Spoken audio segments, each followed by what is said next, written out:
Okay, we have this worksheet. It is homework. The answers are in the back, but that's not what counts. What counts is that you know how to do this. So take a look at the first part of this thing.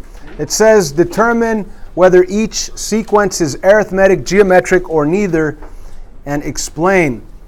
Well, let me start with number 2 here. Let's just pick this one. So what do you guys want to check? Do you want to check if it's arithmetic? You want to check if it's geometric? Which one do you want to test first? Arithmetic. If you say arithmetic, that means that you'd have to have a common difference. So if you pick a number and subtract the previous number from it, so let's test and see if it has a common D. So you would pick like negative 12 and subtract the negative 24 from it, which would make it a plus sign. So negative 12 plus 24, that's really just 12, right? Let's see if the other numbers also have the answer 12 when I subtract them. So if I were to go to negative 24, let me do this. If I go to negative 24 and subtract negative 48 from it, negative 24, take away negative 48, that'll become plus 48, and that is not 12, that's actually 24. So is there a common difference? Heck no. The differences are not the same. So I don't have to scratch it out or erase it. I'll just scratch it out. It's easier. Now I need to test if there's a common ratio. Okay, so let's test the ratio. Pick a number, anyone. If you pick negative 12, divide it by the previous number. So for the common ratio, if I take negative 12 and divide it by negative 24, what do I get? I don't get 2, I don't get negative 2. I actually get positive 1/2. But let's try the other ones. If I have negative 24 divided by negative 48, negative 24 divided by negative 48, what do I get? Also 1/2. So far it's looking like there's a common ratio. How about the last one? If I have negative 48 divided by negative 96, what do I get? I get 1/2, right? So there is a common ratio, and that common ratio is 1/2. So what do we say? Number 2 is geometric because it has a common ratio of 1/2. So that's your answer, number 2. Should we try another? How about number 4? Let's do the even ones on this video. So what do you guys think? You think there's a common difference here? No, I mean, look, 9 take away 3 is 6. 81 take away 9 is not 6. So you're saying it's geometric. That would mean that there's a common ratio. If I go 9 divided by 3, what is that? 3. How about 81 divided by 9? 3. That's 3? Yeah. That's 9. That's 9, yeah, 9. So definitely not common ratio. So there is no common difference. There is no common ratio. So right here you just say neither. Neither. So if they're off by a lot, most likely it's off by a lot like that. If it doesn't have a common ratio or a common difference, you're going to put neither. Let's go to number 6. This one's interesting because it has fractions in it. What do you guys want to test first, whether it's arithmetic or geometric? You guys want to test geometric or arithmetic? Let's test arithmetic. Arithmetic says pick a number and subtract the previous number from it. That's a common difference. Let's see if it actually works. I want to say negative 1/8 take away 3/8. Now, what is negative 1/8 take away 3/8? That's pretty easy because there's a common denominator there. What's the answer? Negative 4/8, which reduces down to 1/2. Okay, let's test another one. Let's go with negative 5/8 take away negative 1/8. Take away negative 1/8, which is going to become plus. So I do have a common denominator here and here, so I could simply do negative 5 plus 1. What's negative 5 plus 1? That's negative 4. over 8, which is also negative half. Wait a minute, on the above I forgot to put the negative. So far I have a common difference in negative half, common difference in negative half. But you need to test it on all of them, right? So you need to test it also on this guy over here, negative 9/8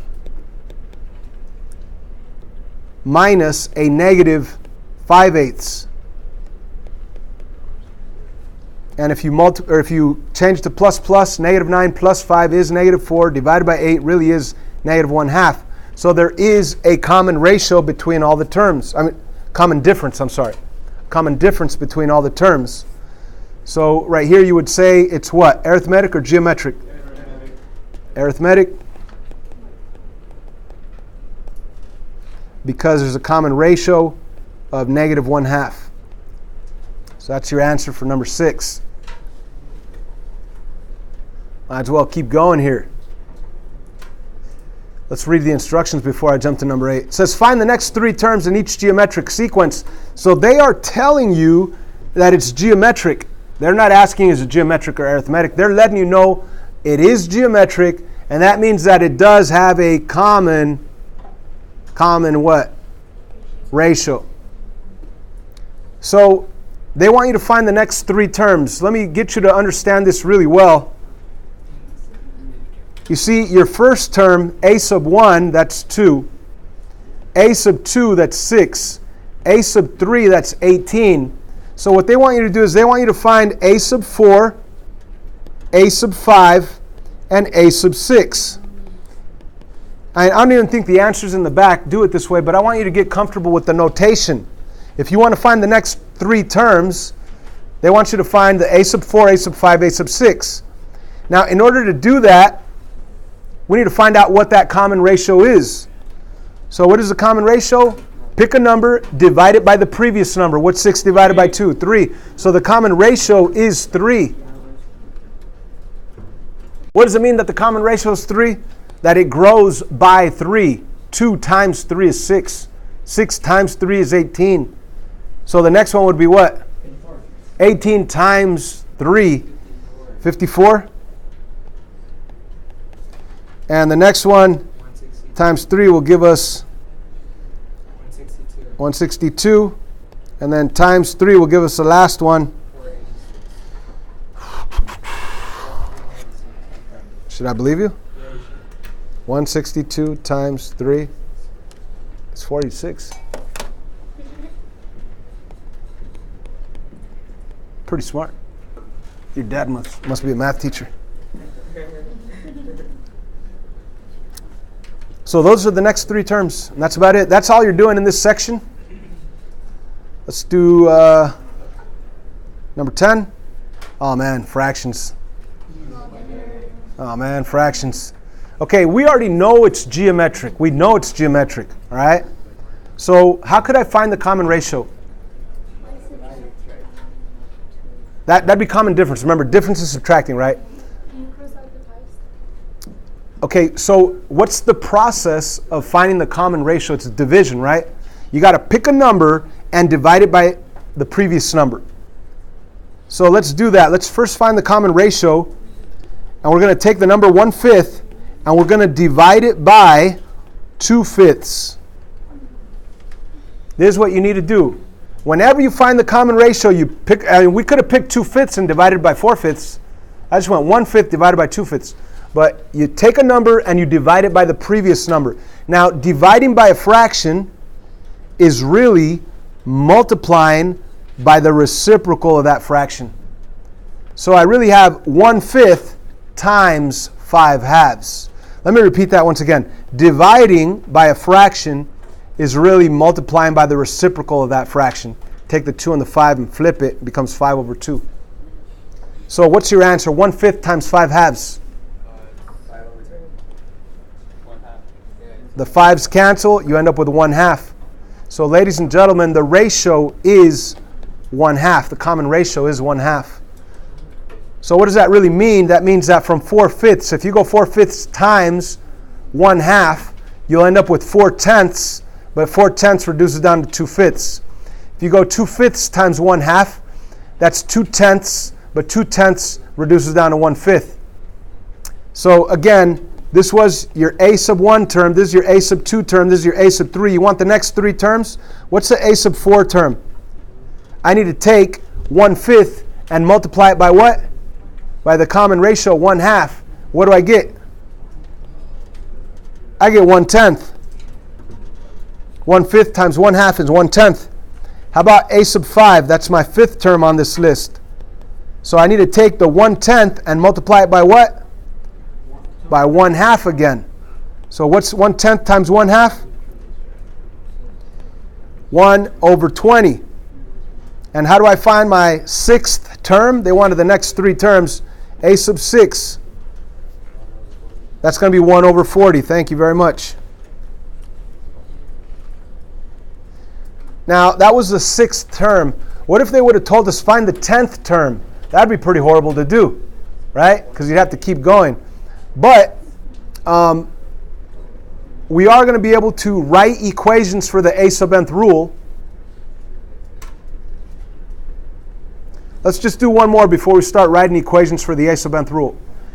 So what's the common ratio here, guys?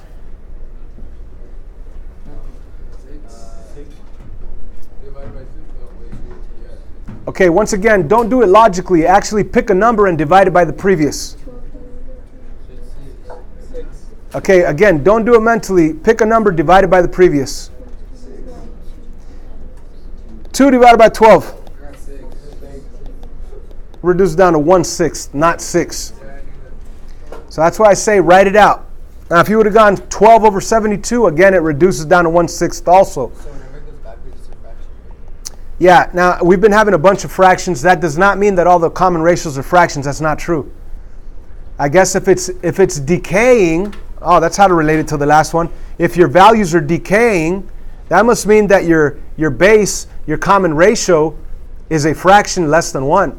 If it's increasing, then that means that your common ratio is a value greater than 1. Okay? Anyway, we found the common ratio. We already know our first term, our second term, our third term. Let's find our 4th, our 5th, and our 6th term. So what is the 4th term here? In other words, 2 times 1/6. What does that give you? It gives you 2/6. 2/6. And that reduces down to what? 1/3. And now the 1/3, to get to my next output, my next answer, I want to multiply it by 1/6. And what will I get? 118. And then finally for my last one, 118 times the 1/6 again to get to my last one. That's going to be a huge number. I don't know. What's 6 times 18? 108. So we have 1/108. And those are the last or the next 3 terms. Now, like I said, yeah, we found 6 numbers on this list, but what if I asked for the 20th number on this list? We don't want to keep dividing by 6 or multiplying by 1/6 all those times. It's a great idea to come up with the a sub nth rule, the machine that actually produces the list. And that's what we're doing on these examples down here. It says write an equation for the nth term of the geometric sequence. So they tell you it's geometric. That means we do have a common ratio. So let's all take a look at this even question right here. The ratio is interesting because you have fractions involved. Once again, how do you find a common ratio? You need to pick a number and divide it by the previous number. So go ahead and pick a number. Which number do you guys want to do? 1/4. Let's divide that by 3/8, which is really taking 1/4 times the reciprocal, which is 8/3. And when you're multiplying 2 fractions, the 8 and the 4 could cancel out. You have a 2 left over, which means that your common ratio is 2/3. Because 1 times 2 is 2 and 1 times 3 is 3, so 2/3 is a common ratio. I don't have to check and see if it's between all the terms because they already gave me that it's geometric. I already know there's a common ratio in all the terms. And that common ratio is 2/3. But in order for me to be able to write the a sub nth rule, I have to remember the a sub nth rule. And the a sub nth rule is a sub n equals a sub 1 times the common ratio r to the n minus 1 power. So do we know a sub 1? Yeah, what is a sub 1? So when I write my rule, a sub n equals a sub 1. A sub 1 is my first number on the list. What's the first number on the list? 9 over 16. Times the common ratio. What's the common ratio? 2 over 3. And it is to the n minus 1 power. Ladies and gentlemen, this is the machine that produces this list right here. If you don't believe me, you could try plugging in 1 right there. It'll be 0. 2/3 to the 0 is 1. 9/16 times 1 is the first number, 9/16. Now we found the rule. They are asking for, it says find the 7th term of this sequence. They want the rule and then they want the 7th term. So class is over. That's why I change of voice here. I'm not yelling to everybody. But we do need to find the 7th term. And in order for us to do that, we need to plug in 7 right in here. So what we're going to write is 9/16 times 2/3 in parentheses to the power of 7 minus 1. So on your calculator, you're going to type in 9/16 times 2/3 to the 6th power. And that should give you your 7th term. As you could see, if you type it in exactly like that, 9/16 times 2/3 in parentheses to the 6th power, you'll get 4 over 81. So 4 over 81 is the correct answer. It's funny, on all these even ones, we have a bunch of fractions involved. Let's do number 16. Actually, I'm going to stop this video right here. It's already pretty long. We'll pick up on another video some other time.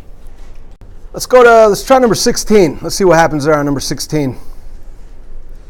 It says write the equation for the a sub nth term, the geometric sequence -8, -2, -1/2. So let's first rewrite our a sub nth rule. A sub n equals our first number multiplied by the common ratio to the power of n minus 1. So we obviously need to know our first number, a sub 1, and we do know that that's the number -8. So -8 is out in front, and we're going to multiply by a certain value, the common ratio r, and then to the n minus 1 power. But we need to find the common ratio. And the common ratio is found by taking a number and dividing it by the previous number. So when you go -2 divided by -8, that is absolutely positive 1/4. So yes, the common ratio is 1/4. So if we know that the common ratio is 1/4, we could plug it right into the parenthesis. And that is our a sub nth rule. It's right here. A sub n equals -8 times 1/4 to the n minus 1 power. So it says write an equation. I just wrote it. It's right there in black and blue right there. -8 times parenthesis 1/4 to n minus 1 power. But they also want us to find the 8th term. So what that means is that you're going to take that a sub nth rule and you're going to find the 8th term. So the notation for finding the 8th term is this, a sub 8. A sub 8 says a whole sentence. A sub 8 says that I'm going to plug in 8 in place of n and I'm going to work it out. So that's what I'm going to do. I'm going to plug in, instead of n minus 1 power, I'm going to put that 8 right there minus 1. So again, I'm substituting my 8 into my n position. See how n was up here? Now it's 8. And now after that, I want to use a calculator. -8 parenthesis 1/4 to the power of 7. Let me do that on the calculator. And boom, there it is on a calculator. You could type it in exactly the way it is, right? -8 parenthesis 1/4 to the power of 7. Why 7? Because 8 take away 1 is 7. So you type that in. It gives you your final answer. That final answer is -1 over 2048. And that is it, guys. Let's see if there's time for one more. Should we do 18 or no? 18, yeah. Okay, 18. So again, we want to find the a sub nth rule. A sub n equals a sub 1 times the common ratio r to the n minus 1 power. The a sub 1 term, a sub 1 is 3 over 100. We're going to multiply it by the common ratio r. How do you find the common ratio r? You pick a number and divide it by the previous number. So I want to do the 3 divided by 3/10. Now, when I divide by a fraction, it's really the same thing as multiplying by the reciprocal. So I have the 3 out in the front times 10/3 instead of divided by 3/10. And right here, 3 times 10/3, that's really easy because the 3 and the 3 cancel. And the answer is 10. So the common ratio is 10, which means that the 10 belongs right in there. And you have to the n minus 1 power. That's your a sub nth rule right there, guys. A sub n equals 3 over 100 times parentheses 10 to the power of n minus 1. And now it says find the 9th term. That's easy. Here's the notation. A sub 9, that's just saying that you're going to find the 9th term, equals 3 over 100 times 10 to the 9 minus 1 power. Don't forget about the minus 1. 9th term, you have to put the 9 minus 1. So on your calculator, if you type it in correctly, but by the way, when you type it in on the calculator, don't put 9 minus 1, put an 8 right there because 9 minus 1 is 8. So when you do it on the calculator, you should get the answer, is that 3 million? What is that? No. Comma, 30 million. 30 million. So you get 30 million as the answer to number 18, 30 million. 30 with 6 zeros. I will never make that much money in my life. Okay, I'm done. Go back and finish all these questions, even the ones we have not explained.